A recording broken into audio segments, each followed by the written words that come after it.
नमस्कार, मैं राहुल कुमार और आप देख रहे हैं मेरा जिला का खास कार्यक्रम चुनावी दंगल। जैसे कि आप लोग देख रहे हैं और हम लगातार यहां पर चुनावी दंगल कार्यक्रम कर रहे हैं। नगर निकाय चुनाव की अगर बात करें तो 4 मई को दूसरे चरण का मतदान होगा, जिसमें चेयरमैन प्रत्याशी से लेकर वार्ड सभासद सभी अपनी चुनावी दंगल में कूद चुके हैं और मेहनत कर रहे हैं। उसी मेहनत को जानने के लिए हम यहाँ वार्ड 4 के अंदर आए हैं और यहाँ प्रत्याशियों से बात कर रहे हैं कि आखिर किन मुद्दों के साथ में वो चुनाव लड़ रहे हैं। मेरे साथ में प्रत्याशी पुत्र हैं, उनसे जानने की कोशिश करेंगे कमल दिवाकर से कि आखिर किन मुद्दों के साथ में आप चुनाव में उतरे हैं। नमस्कार भैया, मेरा नाम अमित दिवाकर है, कमल कुमार पुत्र। अच्छा, ठीक है। और सर, अभी हम लोग जो इलेक्शन लड़ रहे हैं वो मेमोरी का लड़ रहे हैं सभासद वार्ड नंबर 4 से।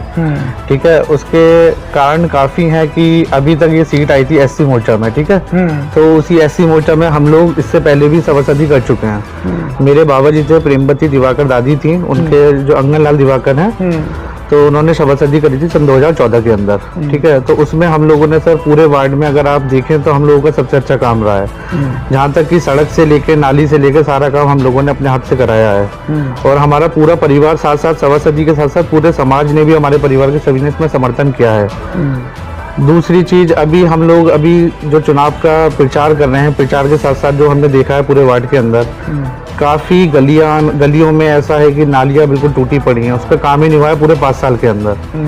और काफी सड़कें टूटी पड़ी हैं। जैसे अभी मैं किसी एक मोहल्ले का नाम नहीं लूंगा, लेकिन पूरे वार्ड में अगर आप कहीं पर भी जाकर देखेंगे तो काफी जगह ऐसी हैं, कुछ 1-2 मोहल्ले के अलावा, कि कहीं पर भी कोई काम नहीं हुआ है। और सफाई की अगर बात करें तो सफाई गंदगी वार्ड नंबर 4 में सबसे ज्यादा है। वार्ड नंबर 4 काफी बड़ा वार्ड है अपना, और जो अपना दुर्गा कॉलोनी से स्टार्ट होता है और एचडीएम कोर्ट तक स्टार्ट रहता है पूरा ये एंड।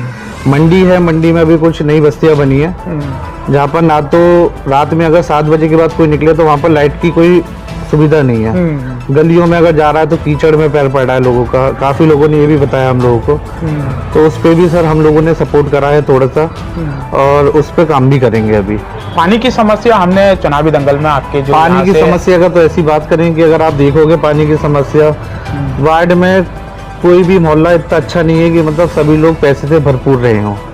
तो ना ही कुछ लोगों के पास गए हैं तो उन्होंने बोला कि सर हमारे यहाँ पर तो पानी आते ही नहीं है। आप लोग इलेक्शन में आ रहे हो, लेकिन आप देखो कि पानी की तो सबसे समस्या ज्यादा ही है। नगर पालिका की तरफ से दुर्गा कॉलोनी में हो गए, एचडीएम कोर्ट हो गया, मंडी हो गया, आलमसराय हो गए, वाल्मीकि बस्ती भी हो गई, सभी जितनी भी बस्तियां हैं अपने यहाँ पर, तो पानी की समस्या सबसे ज्यादा है। कुछ जगह पाइप पड़ी हुई है, वहाँ पर लीकेज ज्यादा है सड़कों पर। आप देखोगे सड़कों पर पानी लीकेज कर रहा है। और दूसरी चीज, पानी तो आता ही कम है, और ना ही पूरे वार्ड के अंदर सभी लोग इतने कि समर से भी लगवा सकते हैं। तो अगर हम लोग जीतते हैं तो हम इतना कोशिश करेंगे कि सबसे पहले कि पानी की समस्या का समाधान करें। समाधान कैसे करेंगे कि हम इतना तो करेंगे, हर मोहल्ले में एक समरसेबल की सुविधा लगवाएंगे, जहाँ पर भी मंदिर में या जहाँ पर पानी की समस्या हो जाए। साथ साथ नगर पालिका के सपोर्ट से भी हम जो पानी की समस्या का समाधान करेंगे कि नगर पालिका से पानी का जो टाइमिंग है उस टाइमिंग पर पानी जरूर पहुंचे उस वार्ड में। आपने पानी की बात बता दी। हमने अधिकतर देखा है और पूरे शहर में देखा है कि गंदगी का एक अपना इशू है। यहाँ पर ना तो संभल के किसी वार्ड में बहुत कम देखने को मिला है कि कूड़ेदान की व्यवस्था नहीं है। गंदगी चरम सीमा पर है। गंदगी की हम बात करें, अभी जैसे चला है कि अपना गाड़ियां जा रही हैं जो कूड़ा उठा रही हैं, बट उसमें भी वो टाइमिंग ऐसी आती है कि जहाँ पर हर वार्ड में हर घर में कोई बंदा उस टाइम पर अवेलेबल नहीं है। गाड़ी में पहले अब साउंड भी नहीं है, सारी चीजें खत्म हो गई हैं। तो गंदगी तो आप देखो पूरे वार्ड में गंदगी है ही है। तो उसके लिए देखो मेन चीज होता है उसमें सबसे पहले मेंबर की मौजूदगी का। मेंबर अगर देखेगा तो गंदगी कैसे हो जाएगी। सबसे पहले अगर मेंबर हर वार्ड में एक दिन घूम रहा है, उसका काम क्या है मेंबर का काम यही है कि देखना। और हम लोग तो पूरे समाज में घूमते ही हैं, हमारे परिवार में भी सब लोग घूमते ही हैं। और इससे पहले भी हमने कराया, तो आप पूरे वार्ड में पता करो सन 2014 से जब हमने इलेक्शन जीता था वार्ड मेमोरी का वार्ड नंबर 4 से, तो उसमें गंदगी की कोई शिकायत नहीं आई थी। तो आगे भी वैसे ही रहेगा पूरा। कूड़ेदान को लेकर व्यवस्था हो रही है, वार्ड में तो कहीं कूड़ेदान ही ऐसा था ना। कूड़ेदान तो अभी जितने के बाद कैसे कूड़ेदान की व्यवस्था कराएंगे? कूड़ेदान का देखो अभी जो चल रहा है कि जैसे कि अपना गाड़ी चलनी है तो गाड़ी की वजह से उन्होंने कूड़ेदान मोहल्लों से हटा दिया, घर का कचरा हटा दिया था। लेकिन हर मोहल्ले में की एक ऐसी जगह स्थित होगी जहाँ पर कूड़ेदान रख सके और आसपास उसके घर नहीं हो, क्योंकि हर वार्ड में ऐसी जगह है जहाँ पर कूड़ेदान लगा सकते हैं हम, तो वहाँ पर कूड़ेदान की लगवाएंगे बिल्कुल। ऐसे में चुनावी दंगल में कई प्रत्याशी आपके साथ में, किस तरह की टक्कर मान रहे हैं? देखो टक्कर तो सर किसी भी चीज़ की, हम तो अपने सामने किसी की टक्कर अभी नहीं मानना है और हम किसी को कमज़ोर भी नहीं समझ रहे हैं, क्योंकि जो काम होता है वो काम करने से होता है। पहली चीज़, काम का सिंपल सा मैटर है कि अगर आप जा रहे हो वहाँ पर तो आप लोगों से पूछो समस्या क्या है। हम ये नहीं कह रहे कि कौन क्या कर रहा है, हम उससे किसी से मतलब नहीं है, बट हम जो कर रहे हैं वो हम अपने आप को दिखावा नहीं कर रहे किसी का भी। मेन चीज़ काम कराने का तरीका, जो अभी जितने भी और लोग कर रहे हैं सब अपनी अपनी मेहनत कर रहे हैं, हम किसी को नहीं बता रहे, सब अपनी मेहनत कर रहे हैं, हम भी अपनी मेहनत कर रहे हैं। आपने पानी का इशू बता दिया, सड़क का इशू बता दिया, लाइट का इशू बता दिया, ये सब बता दिए तो नॉर्मल है नगर। विशेष तौर पर नया क्या करेंगे? देखिए सर, मैं बता देता हूँ, मेरा नाम अमित दिवाकर है, मैं फिर से बता रहा हूँ, और मैं बैंकिंग इंडस्ट्री से डील करता हूँ, ठीक है। तो उसमें अभी मैंने देखा है, मैं एसडीएम कोर्ट पे 6 साल मैंने सेंटर चलाया था पहले, तो स्टेट बैंक के सामने। तो उसमें अभी वो सेंटर बंद हो गया किसी रीजन के थ्रू, तो मैं नौकरी कर रहा हूँ वहाँ पर, और मैं बैंकिंग इंडस्ट्री में डील करता हूँ, जितनी भी सरकारी योजनाएं आती हैं। अभी बैजोई में सन 2012 से मैं 14 में मैंने काम कराया, आदर्श गांव जो होते हैं, तो डीएम साहब से भी मैंने अप्रूवल लेकर आदर्श गांव में भी काम कराया था, जो बैंकिंग की सुविधा होती थी उसमें केवाईसी प्रोसेस, और हमने बैजोई की में काम करा था। तो अभी जब मैं अपने वार्ड में आ जाऊंगा तो सबसे ज़्यादा तो मैं अपने वार्ड के लिए ही करूँगा। तो उसके लिए जितने भी आयुष्मान कार्ड होते हैं, क्योंकि देखो सर, सरकारी योजनाएं आती तो बहुत हैं बट वो घर घर पहुँचती नहीं है। तो उसके लिए कम से कम एक ऐसा होता है, जब सरकारी योजना तक होती है, पूरे वार्ड में कोई मंदिर है, मस्जिद है, अब वहाँ पर कैंप लगाओ, वहाँ पर सारी सुविधा होती है। हमने पहले गांव-गांव में जाकर कराया, आदर्श गांव में काफ़ी काम करा है, पूरे संभल के एक-एक गांव में जाकर मैंने काम करा है। तो उसमें हम लोग जो जाते थे तो हम लोग क्या करते थे, जैसे किसी गांव में मंदिर या मस्जिद है तो उसमें हम अनाउंसमेंट लगवा देते थे।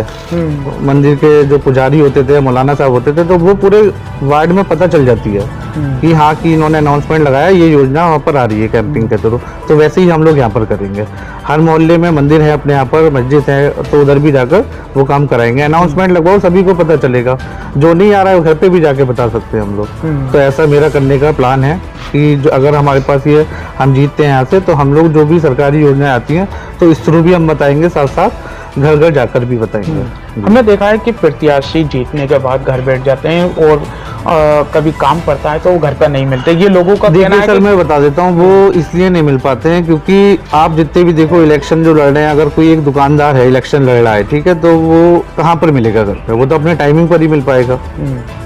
पिताजी मेरे कमल कुमार हैं, अभी वो फाइनेंस कंपनी में काम करते थे, 32 साल उन्होंने एक जगह काम किया है, अभी वो घर पर बैठे हुए हैं। और समाज सेवा तो वो सर 92 से हम लोग यहाँ पर आए हुए हैं, 93 में हमने मकान बना लिया था। 93 से अगर पूरे वार्ड में आप दुर्गा कॉलोनी में भी बात करें तो सबसे ज़्यादा समाज सेवी मेरे पिताजी का नाम है यहाँ पर। समाज सेवा वो दिखावा नहीं करते, लेकिन समाज सेवा कंटिन्यू चलती रहती है। सेकंड चीज, हम लोग भी सर, पूरा हमारा समाज एक ऐसा समाज है, हम दो भी समाज से हैं, तो हमारे समाज में सर देखिए कोई सा ये ऐसा घर होगा जिस घर में हम लोगों का आना जाना नहीं होगा किसी भी थ्रू रीजन से, है ना। तो हम लोगों का तो आना जाना हर घर से है, तो हम लोग तो सर देखिए जो भी सेवा करेंगे वो करेंगे साथ साथ। दूसरी चीज पे अगर हम बात करें तो देखिए सर, मैं बता देता हूँ, जैसे हमने 2014 में हमने काम कराया था पहले, मैंने आपको इससे पहले भी बताया था, तो शिकायत तो अभी तक कोई नहीं आई है। अगर बात करें एक दो घर में तो सर हर घर में शिकायत आती है। तो इस वार्ड में हम फिर से सोच रहे हैं कि उसी तरीके से काम करेंगे, उससे ज़्यादा मेहनत से काम करेंगे। पिताजी मेरे अभी घर पर ही रहते हैं, और जो कार्यालय हम बनाएंगे सर, उसका सबसे पहली चीज़ उसका एक टाइमिंग नोट करेंगे कि मतलब शाम को, सुबह जो हम ऑफिस 10 बजे खुलवाएंगे अपना एक वार्ड मेंबरी का, और 10 बजे से लेकर शाम के 6 बजे तक वो ऑफिस कंटिन्यूसली खुलेगा। उस वार्ड में जनता दरबार के लिए उस वार्ड में अगर होता है कि जैसे मान लीजिए किसी रीजन के थ्रू पिताजी मेरे बाहर जाते हैं, हर घर में कोई फंक्शन होता है, जाना पड़ता है, तो उस टाइमिंग पर भी सर हम लोग एक ना एक जना घर का व्यक्ति हमारा उस ऑफिस पर बैठेगा। तो मेन चीज, सबसे पहली चीज होनी चाहिए पूरे वार्ड में कि जो भी मेंबर जीतता है वो अपने एक निश्चित स्थल पर अपना ऑफिस खोले, जिससे वार्ड के लोग जो आते हैं उन्हें ये नहीं है कि जैसे और मेंबरों में काफ़ी शिकायत आई है कि वहाँ पर देखा कि मेंबर साहब मिल ही नहीं रहे हैं 4-4 दिन तक, 5-5 दिन तक। तो वो सबसे पहले मेरा जो राय है वो मैं ये करना चाहता हूँ कि हम एक स्थिर टाइमिंग रखेंगे, 10 बजे से शाम के 6 बजे तक एक ऐसा ऑफिस खुलवाएंगे हम अपने वार्ड में जो स्थिर रूप में सभी लोग आ सकें और जनता दरबार को कोई दिक्कत नहीं होनी चाहिए। चुनाव चिन्ह आपको मिल चुका है, चुनाव देखिए सर, गुलाब का फूल मिला है और फूल तो निखरने वाले ही है, वो तो सभी को पता है, और मेहनत उस पर कर रहे हैं। किस तरह से खुशबू बिखेरेगी तो उसकी सुगंध तो देखिए, बस ये चाह रहे हैं कि उसकी सुगंध 13 तारीख को दिखेगी सभी को, है ना। हमने देखा है कि अधिकतर कि जो गरीब फैमिली होती है, अगर उनके घर में एक लड़की है तो आप मेरी झोला आपके बराबर में ही है, काफ़ी महंगे होते हैं, तो उन गरीब कन्याओं की शादी के लिए क्या व्यवस्था करवाएंगे? देखिए सर, गरीब जो परिवार हैं उनके लिए कुछ सोचा है हमने और उस पर निस्तार से काम भी करेंगे।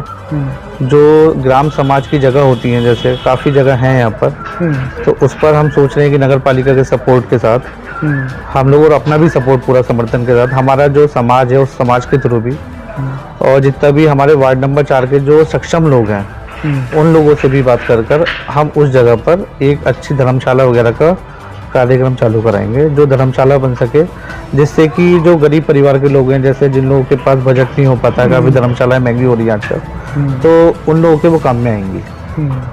बाकी और जो भी समर्थन हमारा चाहिए होगा गरीब जनता को, उसके लिए हम बिल्कुल सक्षम आगे खड़े रहेंगे।